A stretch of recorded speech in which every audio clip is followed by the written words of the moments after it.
ओम शांति। 6 अक्टूबर 2021 की साकार मुरली।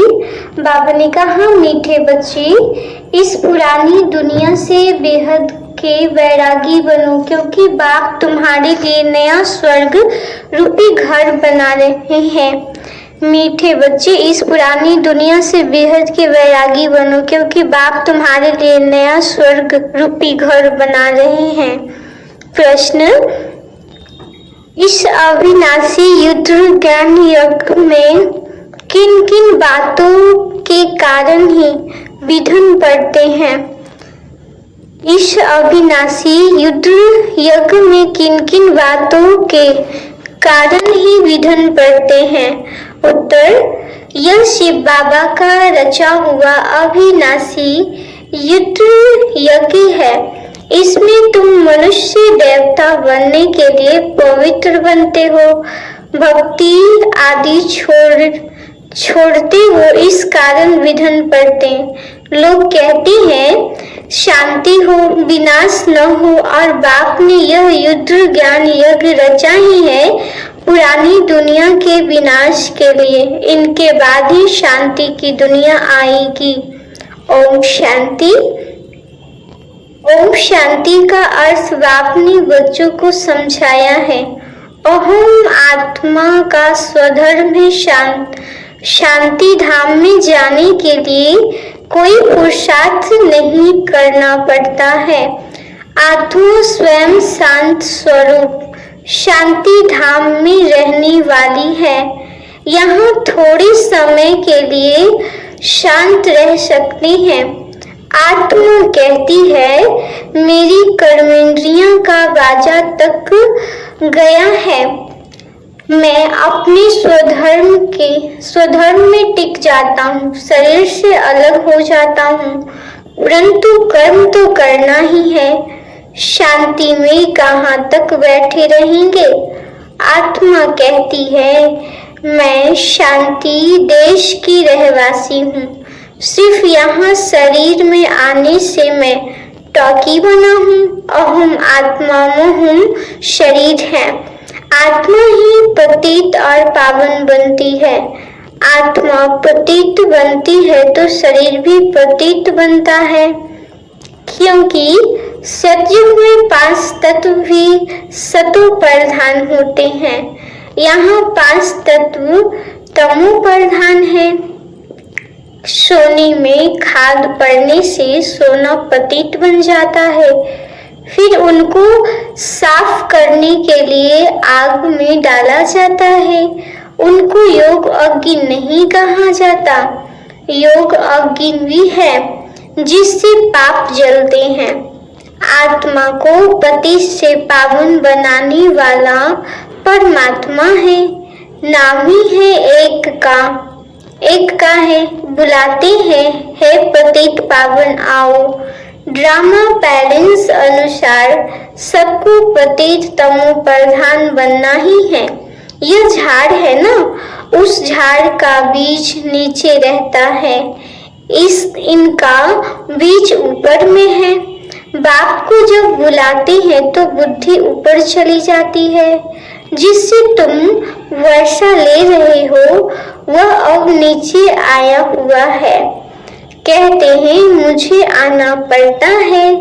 बाप कहते, मेरा जो यह मनुष्य सृष्टि का झाड़ है, यह अनेक वैरायटी धर्मों का है।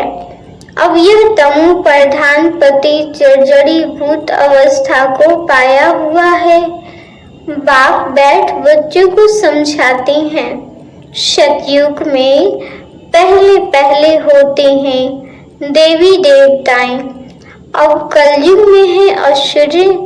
बाकी असुर और देवताओं की लड़ाई लगी नहीं। तुम इन आसुरी 5 विकारों पर योग बल से जीत पाते हो। बाकी कोई हिंसक लड़ाई की बात नहीं है। तुम कोई भी प्रकार की हिंसा नहीं करते हो। तुम किसी को हाथ नहीं लगाएंगे। तुम डबल अहिंसक हो। काम कटारी चलाना यह तो सबसे बड़ा पाप है। बाप कहते हैं यह काम कटारी आदि मंत अंत दुख देती है, विकार में नहीं जाना है। देवताओं के आगे महिमा गाते हैं। आप सर्वगुण संपूर्ण निर्विकारी आत्मा इन अंग्रेज द्वारा जानती है। कहते हैं कि हम पतित बन गए हैं तो जरूर कब पावन थे। जो कहते हैं हम पतित बने हैं, बुलाते भी हैं, हे पतित पावन आओ। जब पावन है तब कोई बुलाते ही नहीं, उनको स्वर्ग कहा जाता है। यहाँ तो साधु संत आदि कितने धूम लगाते हैं, पतित पावन सीताराम जहाँ भी जाओ गाते रहते हैं। बाप समझाते हैं कि सारी दुनिया पतित है। रावण राज्य है ना, रावण को जलाते हैं, परंतु उनका राज्य कब से हुआ किसी को पता नहीं है। ढेर की ढेर भक्ति मार्ग की साग्रामरी है।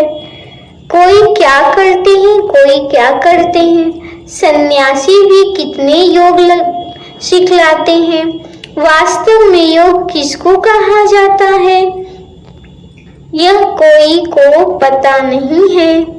यह भी किसका दोष नहीं है, यह ड्रामा बनाया है।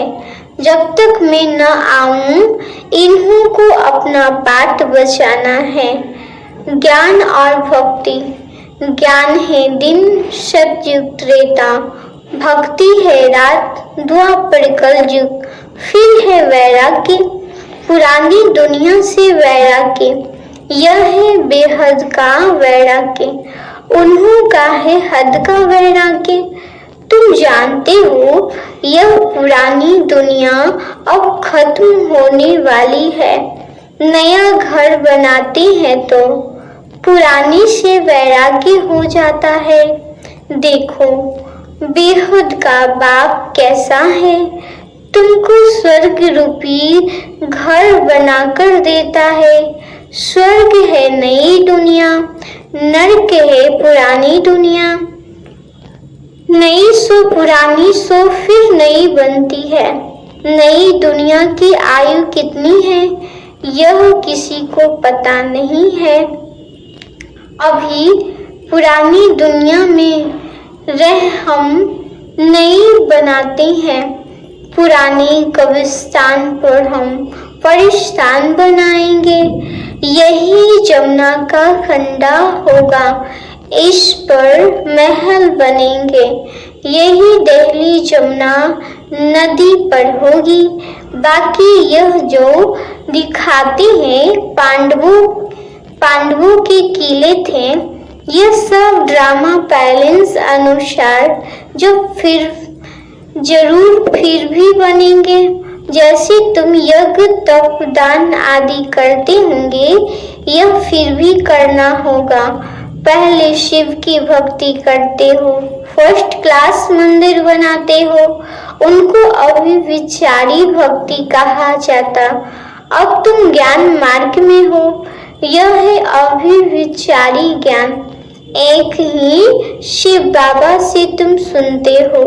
जिनकी पहले तुमने भक्ति की, उन समय कोई और धर्म होते नहीं। उस समय तुम बहुत सुखी रहते हो। देवता धर्म बहुत सुख देने वाला है। नाम लेने से मुख मीठा हो जाता है। तुम एक बाप से ही ज्ञान सुनते हो। बाप कहते हैं और कोई से तुम मत सुनो। यह है तुम्हारा अविचारी ज्ञान। बेहद बाप के तुम बने हो। बाप से ही वर्षा मिलेगा, नंबरवार पुरुषार्थ अनुसार। बाप थोड़े समय के लिए साकार में आया हुआ है। कहते हैं मुझे तुम बच्चों को ही ज्ञान देना है। मेरा यह अस्थाई शरीर नहीं है। मैं इसमें प्रवेश करता हूँ। शिव जयंती से फिर झट गीता जयंती हो जाती है। उनसे ज्ञान शुरू कर देते हैं। यह रूहानी विद्या सुप्रीम रूह दे रहे हैं। पानी की बात नहीं, पानी को थोड़ी ही ज्ञान कहेंगे। पतित से पावन ज्ञान से बनेंगे, पानी से थोड़ी ही पावन बनेंगे। नदियां तो सारी दुनिया में है ही। यह तो ज्ञान सागर बाप आते हैं, इसमें प्रवेश कर नॉलेज सुनाते हैं। यहाँ गौ मुख्य पड़ जाते हैं। वास्तव में गौ मुख्य तुम चैतन्य में हो। तुम्हारे मुख से ज्ञान अमृत निकलता है। गौ से तो दूध मिलता है, पानी की तो बात ही नहीं। यह सब कुछ बाप बैठ समझाते हैं, जो सबका सदगति दाता है। अब सभी दुर्गति में पड़े हैं। आगे तुम नहीं जानते थे तो रावण को क्यों जलाते हैं? अब तो बेहद का दशहरा होने वाला है। यह सारी दुनिया वे टापू है। रावण का राज्य सारी दुनिया सृष्टि पर है। जो शास्त्रों में है, बंदर सेना ली, बंदरों ने पुल बनाई। यह सब है दंत कथाएं। भक्ति आदि चलती है, पहले होती है अभिविचारी भक्ति, फिर व्यभिचारी भक्ति। दशहरा, राखी बंधन सब अभी के ही त्योहार हैं। शिव जयंती के बाद होती है कृष्ण जयंती। अभी कृष्णपुरी स्थापन हो रही है। आज है कंसपुरी, कल होगी कृष्णपुरी। कंस आसुरी संप्रदाय को कहा जाता। पांडव और कौरवों की लड़ाई है नहीं, कृष्ण का जन्म है।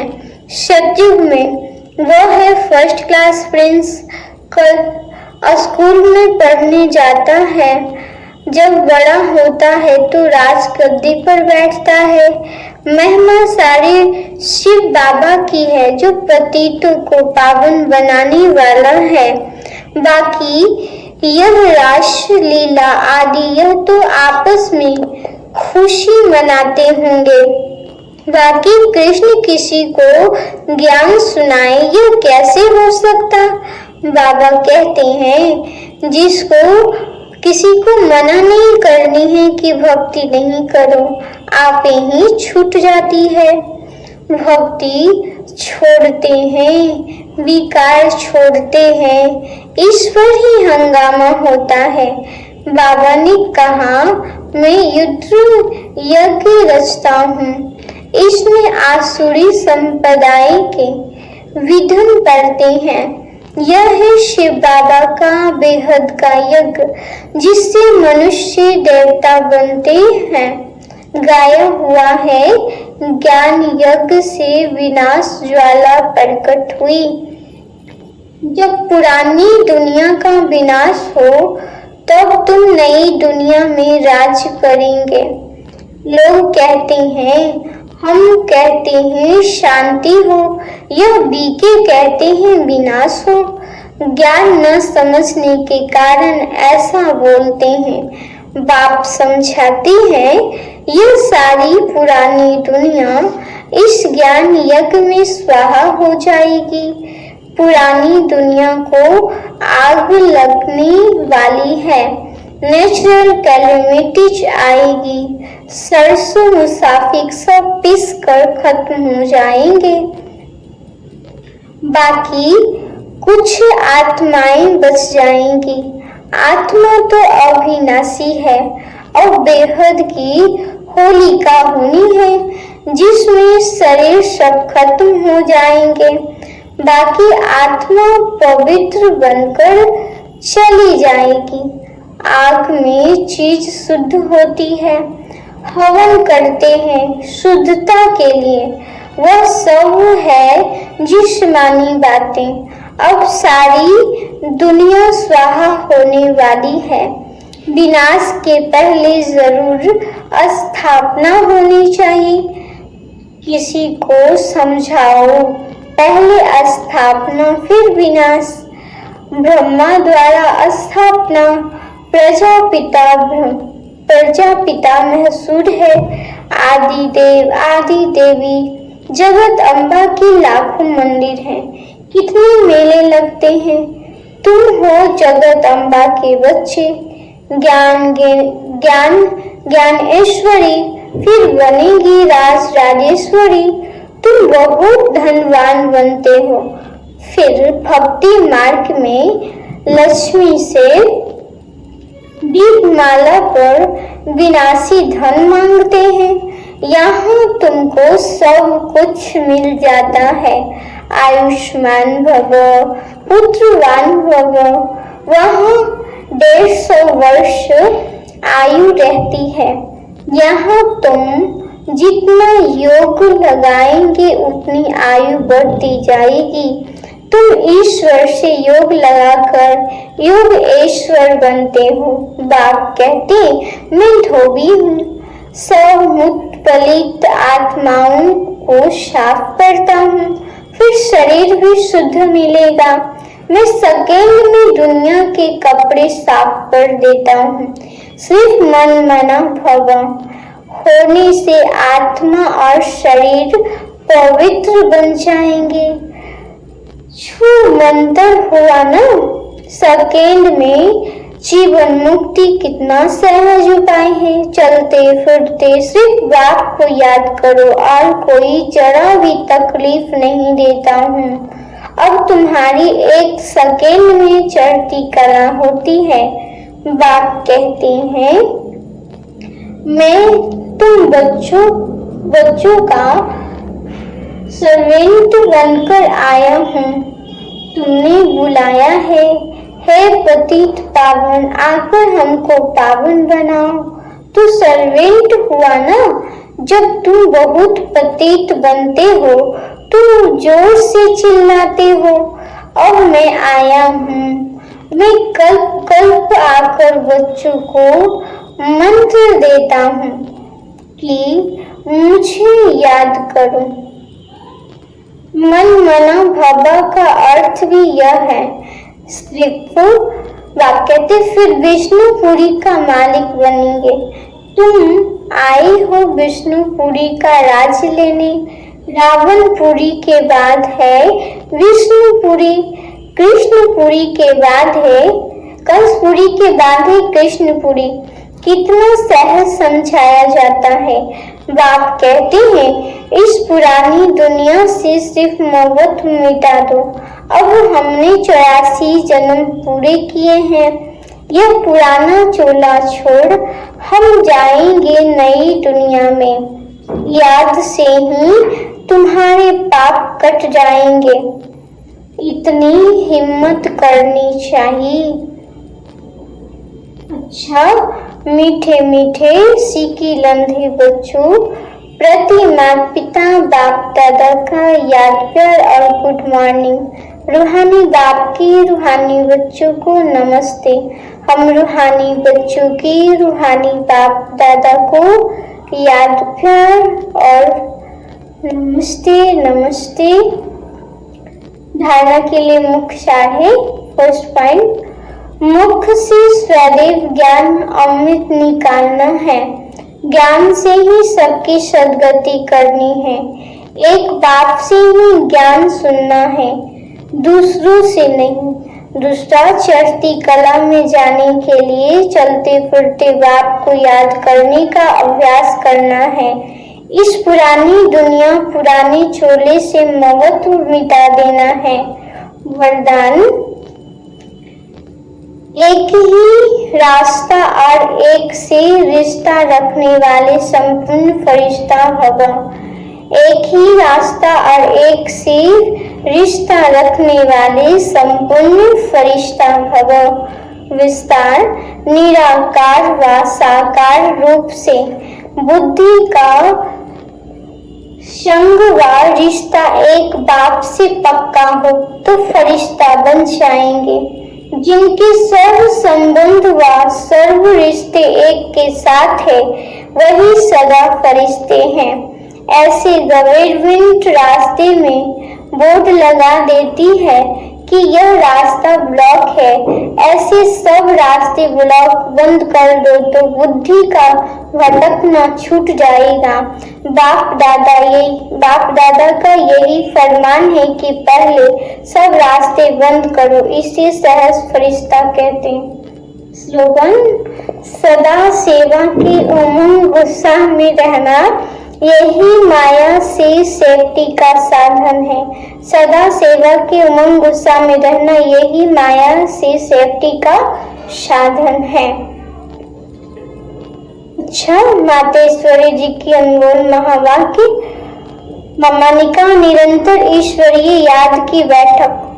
विस्तार: मम्मा कहते, अब जब परमात्मा की याद में बैठते हो तो बैठने का मतलब क्या है? हमें सिर्फ परमात्मा की याद में बैठना नहीं, परंतु अपनी ईश्वरीय याद तो निश्चय चलते फिरते हर समय करनी है, और याद भी उस वस्तु की रहती जिसका परिचय हो। उसका नाम रूप क्या है? अगर हम कहें ईश्वर नाम रूप से न्यारा है, तो फिर किस रूप को याद करें? मम्मा कहती, अगर कहे ईश्वर सर्वव्यापी है तो उनकी व्यापकता तो सर्वत्र हो गई, तो फिर याद किसको करें? अगर याद शब्द है तो अवश्य याद का रूप भी होगा। याद का मतलब है एक याद करने वाला, दूसरा जिसको याद करते हो तो जरूर याद करने वाला उससे भी भिन्न है, तो फिर ईश्वर सर्वव्यापी नहीं ठहरा। अगर कोई कहे हम आत्माएं परमात्मा की अंश है, तो क्या परमात्मा भी टुकड़ा टुकड़ा है हो जाता है? मम्मा कहते, फिर तो परमात्मा विनाशी ठहरा, उनकी याद भी विनाशी हुई। अब इस बात को लोग नहीं जानते, परमात्मा भी अविनाशी है। हम उस अविनाशी परम पिता परमात्मा की संतान, आत्मा भी अविनाशी है, तो हम वंश ठहरे न कि अंश। अब यह चाहिए नॉलेज जो परमात्मा स्वयं आकर हम बच्चों को देते। परमात्मा के हम बच्चों के प्रति महावाक्य है, बच्चे मैं जो हूँ जैसा हूँ उस रूप को याद करने से तुम मुझे अवश्य प्राप्त करोगे। अगर मैं दुख सुख से न्यारा पिता सर्वव्यापी होता तो फिर खेल में सुख दुख नहीं होता, तो मैं सर्वव्यापी नहीं हूँ। मैं भी आत्मा सदृश्य आत्मा हूँ, लेकिन सर्व आत्माओं से मेरे गुण परम है, इसलिए मुझे परम आत्मा अर्थात परमात्मा कहते हैं। अच्छा, ओम शांति।